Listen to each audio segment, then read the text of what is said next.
Why are we here still? Over on TikTok and other social media platforms I purposely avoid, the new thing is saying that anything over 8 reps is totally pointless for hypertrophy.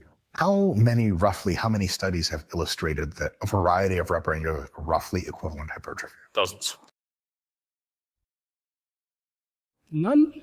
Why are we here still? You can definitely take the higher thing too far. In fact, one mistake I see arguably the most in the gym is when people do high reps, ending the set way too early. Even in the research, we know that people tend to be pretty bad at pushing themselves close to failure when they do high reps.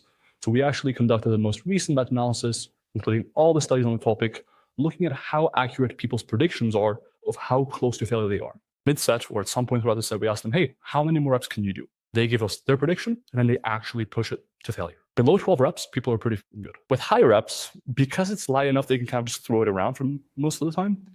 And because high reps tend to cause you way more discomfort, way more burn, way more out of breath, it can be pretty easy to kind of trick yourself into thinking you're close to failure when you're really not reps.